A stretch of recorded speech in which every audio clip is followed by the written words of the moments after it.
Hello, my name is Maddie and this is a video about cross stitch. And today I'm going to talk about some projects that I've been working on since our last video, and then I've got a fair bit of stash acquisition that I wanted to share with you today. And I've also started making an inventory of all of my cross stitch bits and bobs in an app called Notion. I was introduced to it by Frizzy Lizzie Stitches, but I'll talk to you about that at the end. First up today, excuse the noise. So this is a project by Longdog samplers, and I'm working it on an 18 count Ada called Aussie Flame from Patrik Designs, and using a silk from Silks for You PR012. So I started this on the leap day in 2024, yeah, last year. And I've been working away on it. I was lucky just recently I got a full day's work on it.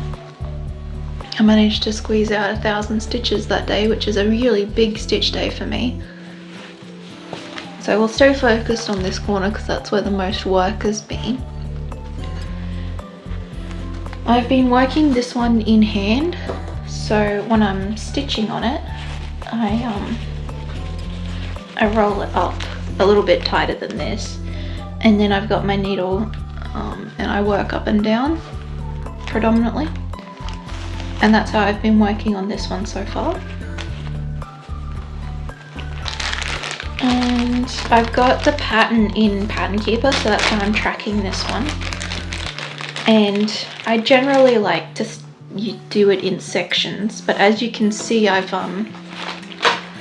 buzzed around the outside and made sure that it lined up, because I was really anxious. You see here, I really didn't want to be doing the border anymore. I got fed up with it and did half stitches with a full cross on the 10th stitch to help me count across, and then I just did a line to make sure that it lined up here at the top, because the last thing I wanted to do is work on this for hours and hours and hours and then get to the top right corner, top left corner, and have it not line up. So I've gone around the outside. I have quieted the anxiety in my mind over that. And this is the silk that I'm working with.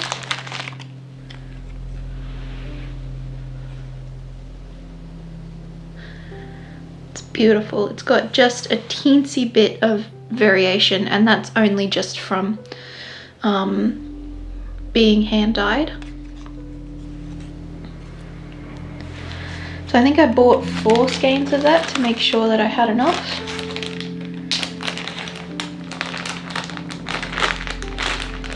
It's really beautiful floss from Silks for You, and I believe it's coming up beautifully on this orange color as well. This is a opalescent fabric, so it sparkles. I don't know how well that's coming across on the camera today. Now lighting's not the best because it's starting to get dark in the evenings again here in Australia. Well, for me, where I am in New South Wales. This one, I don't know if I mentioned it yet, is my call, one of the 2 calls for Whip Go for me this month, and it's called for 6 hours of progress, but I think I'm loosely aiming to keep it out for the rest of the month as well and really get some work done on it, because I'd like to get it over 25%, maybe like 30% would be good. So the aim is to finish it by the next leap year. So if I can get a good chunk done, I should have been a quarter of the way through already when February came and went, so later this year, who knows.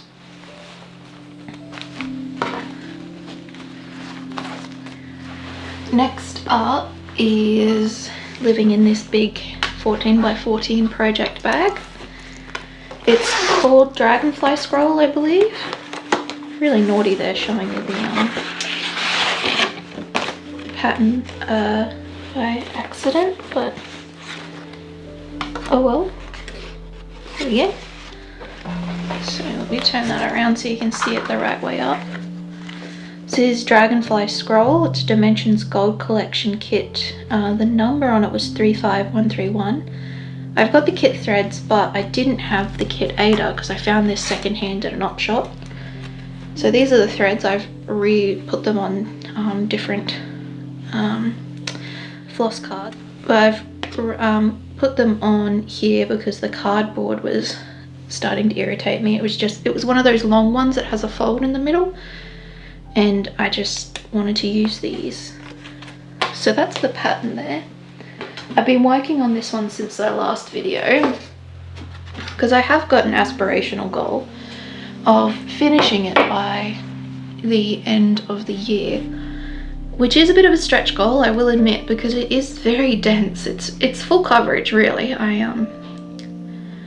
I continue to underestimate how much work goes into stitching. So this is what I've got done. I powered through this section. It's so dense, and I feel like it feels dense as well. You know, sometimes you do like block stitching or something and you just go through it. Like with ANZAK, I didn't have any trouble doing 1,000 stitches on it. It didn't feel like that much. I think it's because it is block stitching.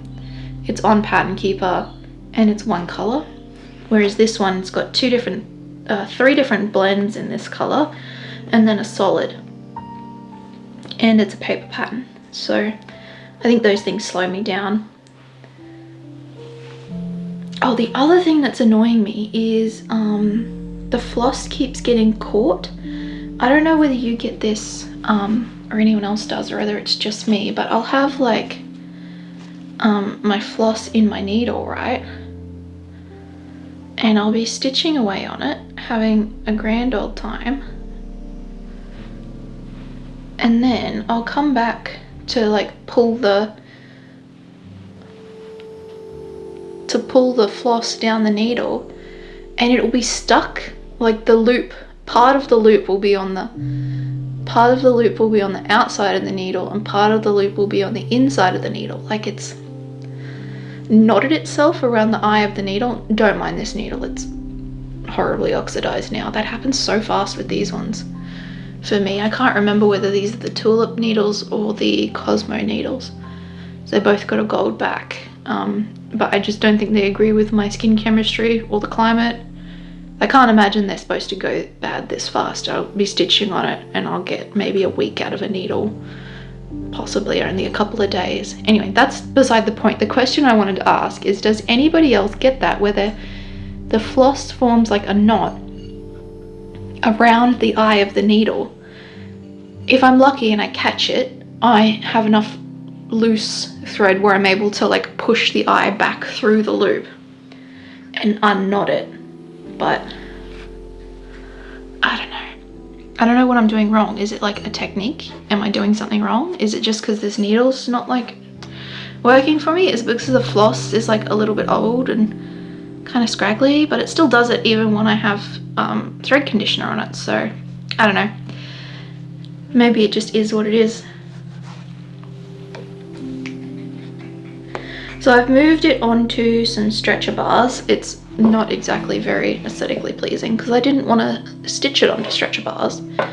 So I chose bars that are split, thinking, oh, I could just put it on and I wouldn't have to stitch it. But obviously the tension's tighter on the sides and looser in the middle, and I was fighting with it and I shoved things in it, and eventually I just stitched it on. Look, excuse my dog. So I had to cut away then because my dog was barking. You might be able to hear him grumbling and walking around in the background. What was I trying to say? I wrangled it onto the stretcher bars, and that helped me really like push through this because I can put the chart on here with a magnet so I can see it really easily and then do the two-handed stitching. Before that, I was stitching it a combination of like in hand or in a hoop, depending on where I was and how I was feeling. And that's how I got this one page done here.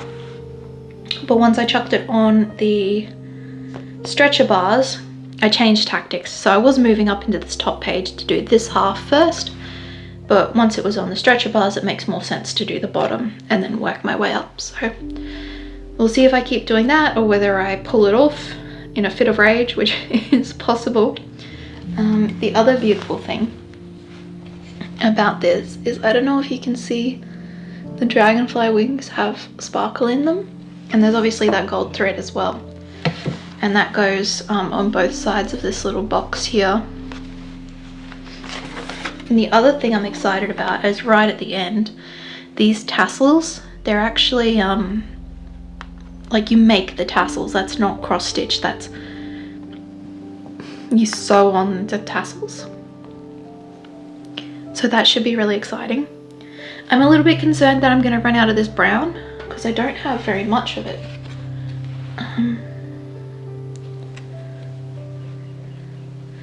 So that's it there. Maybe I will. I don't know how much of this was used before. Like, look at this yellow, there's like only a few strands left of that. Luckily that's not the background for here, it's used in the golden bits, so like maybe I'll be fine. And there's heaps of black floss, so hopefully that will be okay. And there's some spare in the green and the gold there, but being a second-hand one with the fabric not in there, you never quite know how much was used and how much wasn't. So if I do end up using it up, that's fine. I'll just pick a substitute and keep stitching, I guess. We'll cross that bridge when we get there. So it's one of my older patterns that I've got on the go at the moment, but I'm really excited to see this one come to life. I really want to get this dragonfly in. It's really motivating to want to stitch that and get the other side in as well. So wish me luck, and maybe I can get it done this year, or maybe we'll still see it next year, who knows.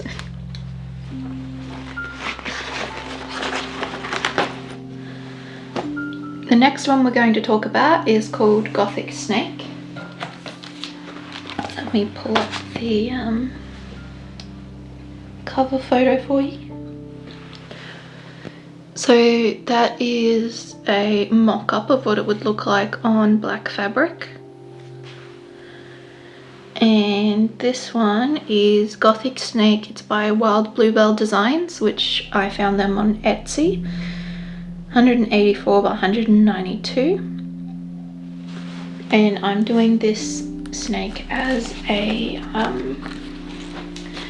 for the year of the snake. So last year I did a pattern called Dragon Landscape, just to have a yearly pattern because I felt like it.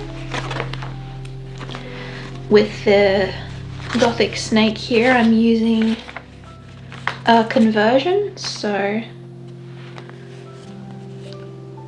hopefully it's focusing.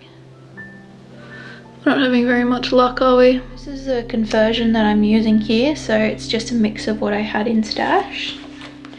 And I've popped it on this cardboard floss card that I made. Been working away on this since the last video, and I believe it's this way up. I think last time we saw it, it was just around this spot that was finished.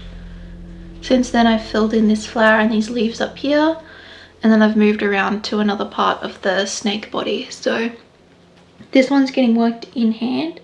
Occasionally I'll throw a frame on it. The main reason I do that is if my right hand's getting tired, I'll put it in a hoop and I'll work with my left hand for a little while. This is on Pattern Keeper, so that's how I'm stitching it. And as you can see, I'm sort of picking sections of the pattern and working on them. So we've got incoming. That's my cat deciding that it's snuggle time. So thanks, yeah, beautiful. Yep, you're really showing the people, well done. This is Felix. So what I was saying, I'm working in sections. So I did like this loop of the snake's body, and then these leaves in here, and then I did this section up here, and now I'm doing this loop, and then I'll pick another spot, maybe fill in the middle bit here, and then fill in. Anyway, you get the idea. You all know how to stitch. But that's how I'm working on this one.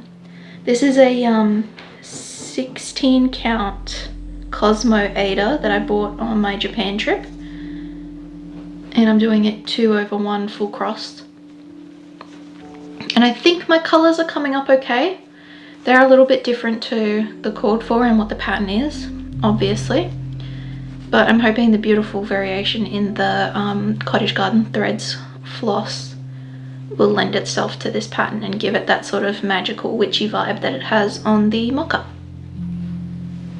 This is another one that I'm hopefully going to finish before the end of the year. So.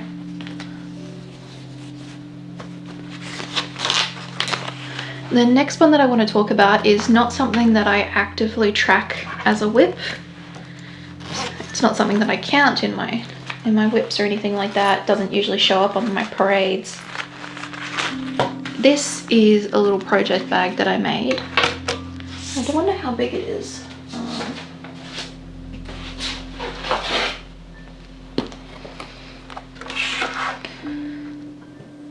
Roughly 6 by 7.5 inches. So that fits in most of my handbags and stuff like that. And I always keep a little something in it while I'm on the go. So the last one that I had was what I showed you, I think in my last video, was this Keep in Touch phone. And since I finished that, I've pulled this one out. And it's part of a larger pattern. Excuse me if you can hear my cat. He's decided to grace us again, but this time with his scritchy scratchy noises instead of his cute face. So this is part of a free pattern by Our Forest Embroidery. I forget what it's called, Flowers or something like that.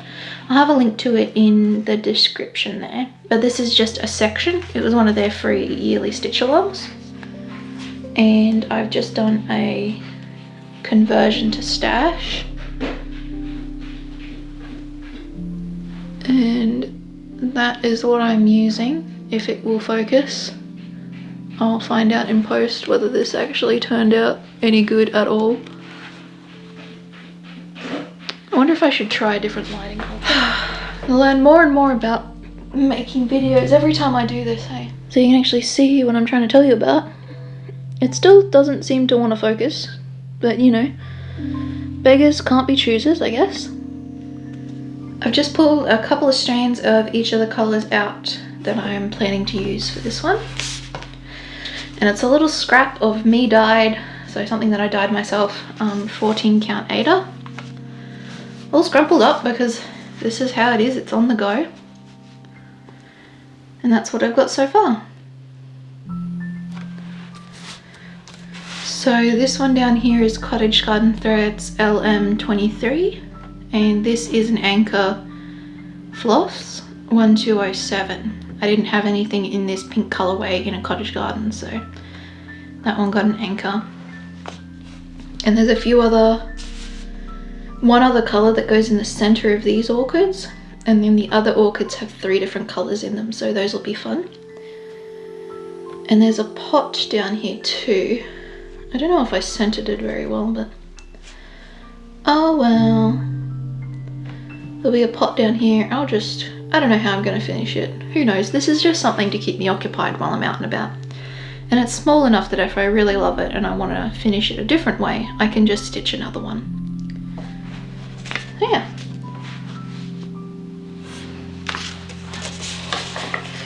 I don't know if you'll see that one again until it's finished, because like I said, I don't usually take the time to pull it out of my handbag, because I'm one of those people that if I move it, I'm not going to put it back, and then I'll be out and about twiddling my thumbs and wanting to stitch, but I will have forgotten to put this back in my bag. So, and I've just got a little pair of scissors in there. If I go on a flight, I'll put a one of those little circles that is safe for the airplane, you know, that you can nip the thread by sliding it through.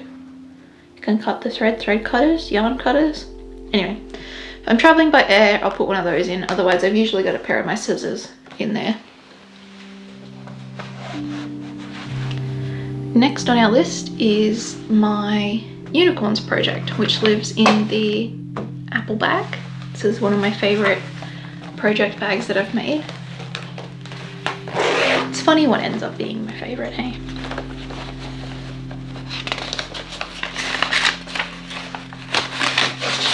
So this is part of the Heaven and Earth 2025 stitch along.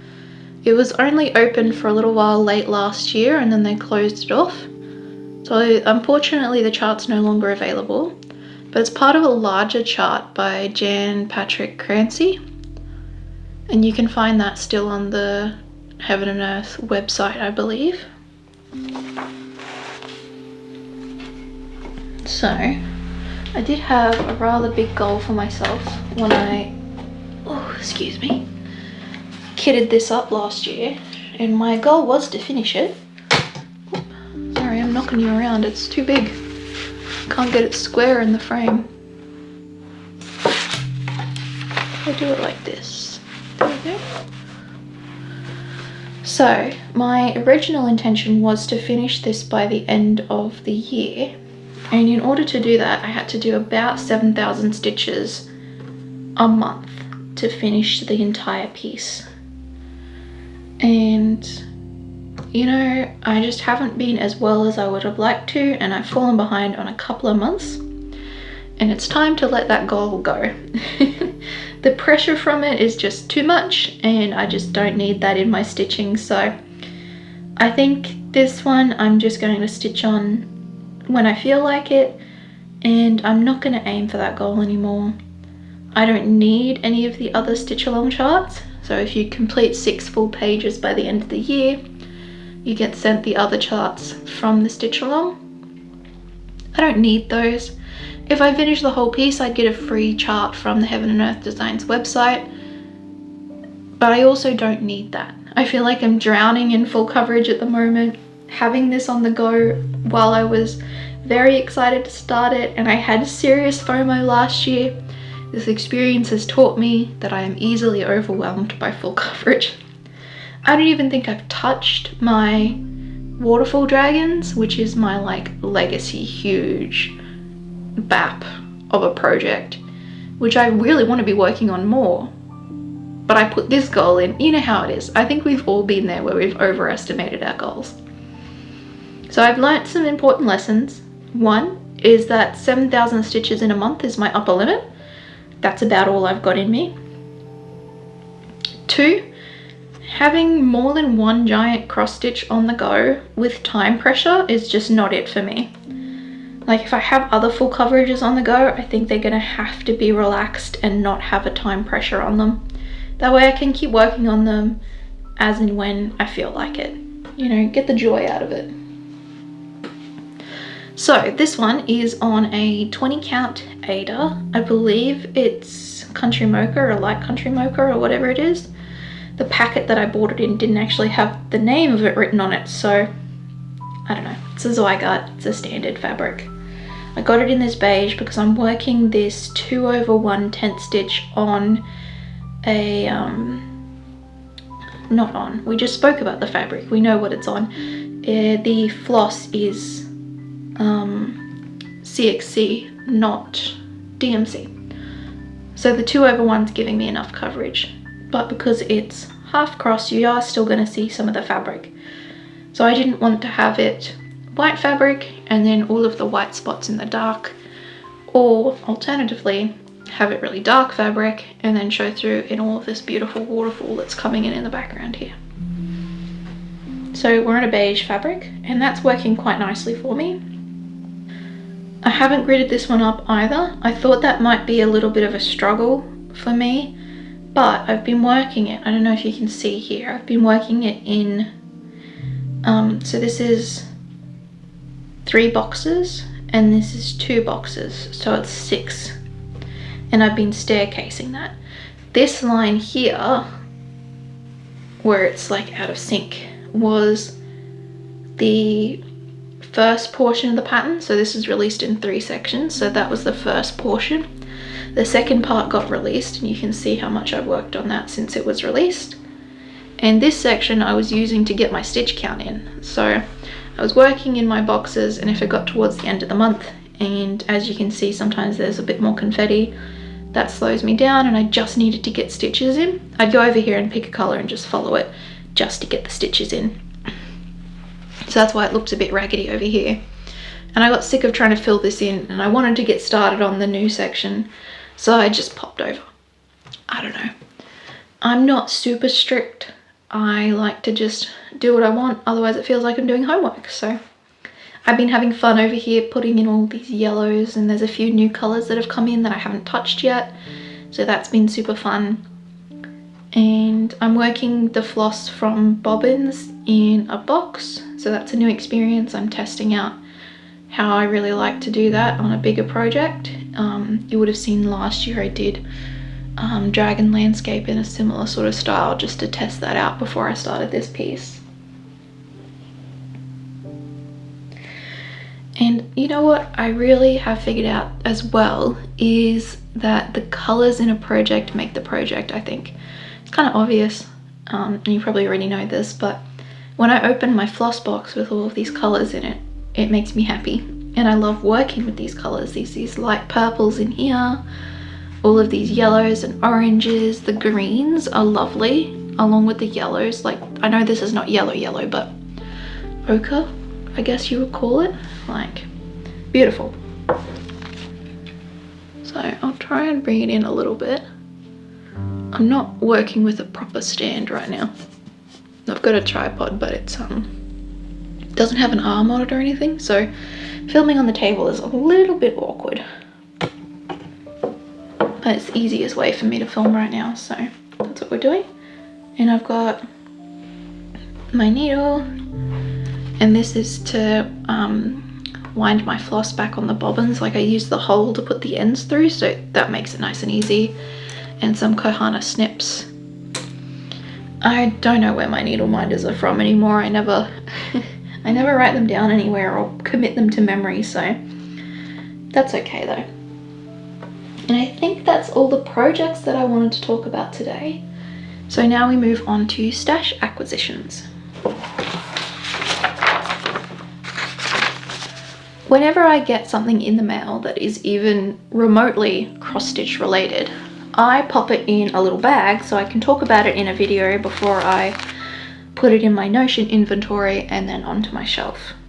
I am emptying that bag because I've put in a few orders. Here is like eBay or the sewing basket, which I've been talking about ad nauseum because I keep picking things up from there. It's a specialty second-hand store that specializes in craft supplies, so think like fiber arts and patchwork. So this is a sewing basket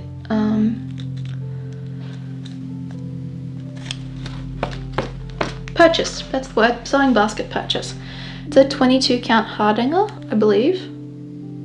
Yes, which is great. I'll use that. I like to stitch on that 1/1, and it'd probably be good 2/1 as well, half cross. There's a little, I don't know the name of it, but I've seen people repairing knitwear with it. Little latch hook. And I am in the process of learning how to knit. And I saw this and I was like, I need one of those for my collection. So I got it. This is a really old, like, Q-snap type frame that I picked up. It's been, it's had some webbing put around it to tighten it up, so I don't have a little Q-snap, so I thought I'd pick that one up while I was there.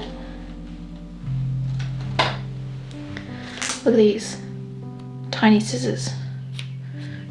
So they open into tiny scissors and then they close up again for travel. How cool. I needed it, so that's how this is all gonna go. I'm just gonna say I needed it for all of them, so maybe I should drop that off and not say it anymore.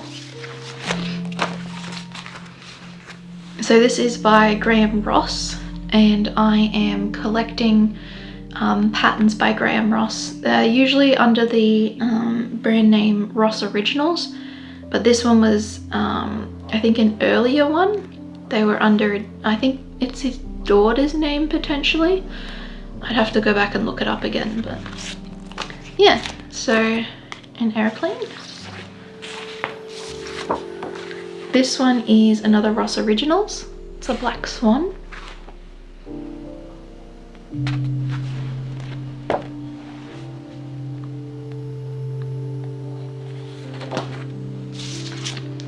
This one is a Catchming's Creations.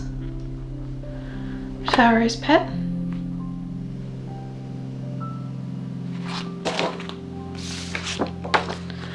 This one is called Rounder.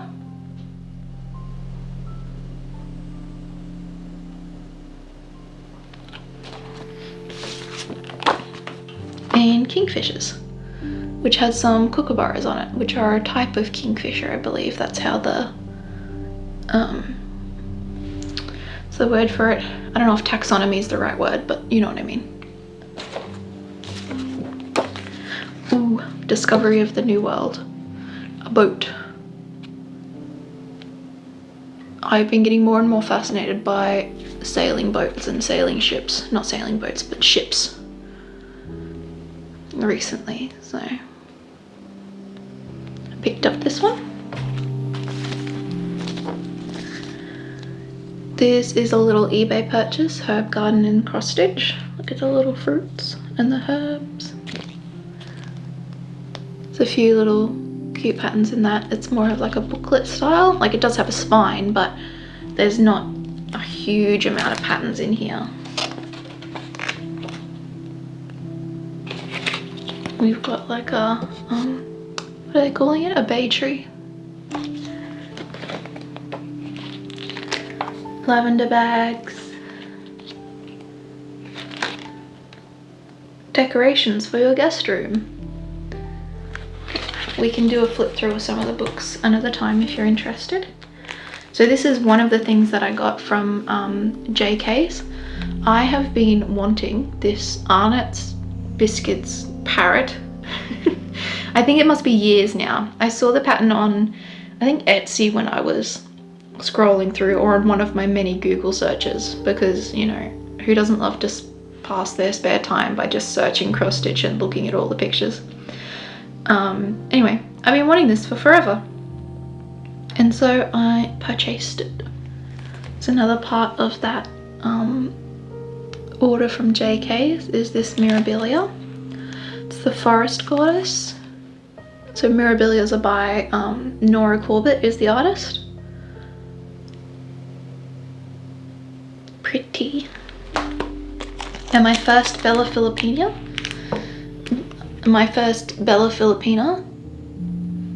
Maria Makeling. I'm not sure how to pronounce it properly. There's a pattern in her dress. I don't know if you can see it. It's deceptively simple from back away with like the beige and the orange. You might be able to hear my dog crying. It's because my partner's coming home. Just pulled up in the driveway. This is the, I think, the last bit. No, I've got another piece. Oh, the cat's crying too. This is Butterfly Forest. It's another one that's been on my wish list for a while. I saw it on Flosstube somewhere stitched up. I think somebody was doing like a Dimensions collection parade or something like that, and I saw it, and it looks beautiful stitched up, and it has super fun colors in it, so I picked that one up. And this was an impulse. It was not on my stitching wish list, but it looks so cute. I didn't expect it to be so big. I thought it was a smaller cross stitch. I don't know what the stitch count is. 30 by 30 centimeters on 14 count. So not small by any means. Smaller count, it would be smaller. But I mean the stitch count itself. So it's a bigger project than I had initially planned. I was thinking more like ornament size, and this is probably more like medium size, you know what I mean? And then I found these two books. They're by an artist and author, Jan Woodman.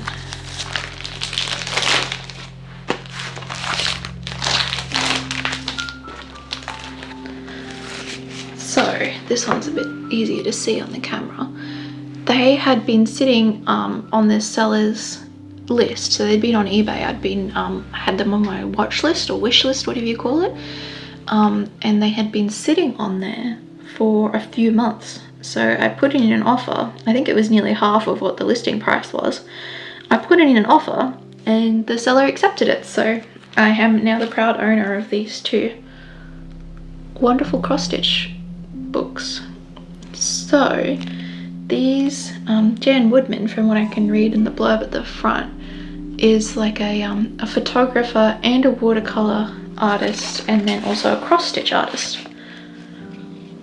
cross stitch designer. So these are books 3 and 4, I believe, the 3rd and 4th books that her and her husband, I think, do them together. So I wonder if there's, the older ones are still available.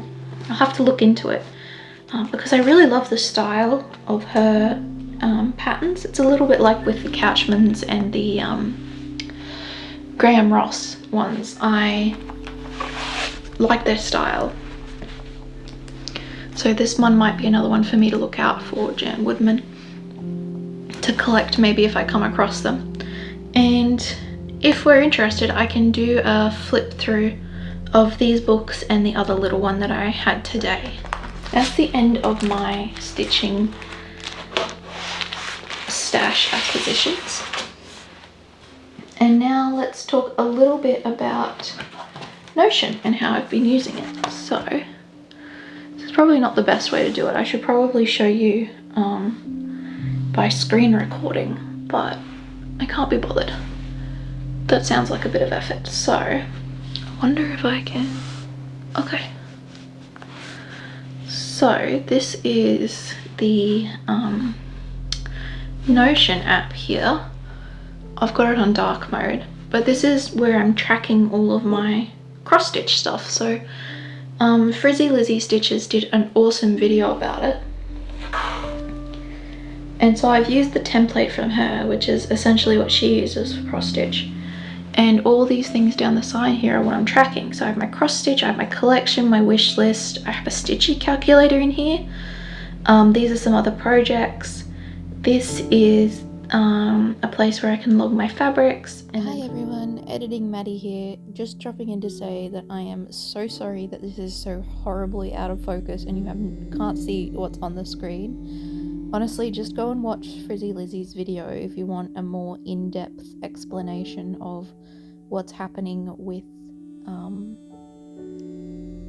Notion. And maybe in the future I'll do like a screen recording so you guys can see what I've done with my Notion and how I'm tracking cross stitch for myself.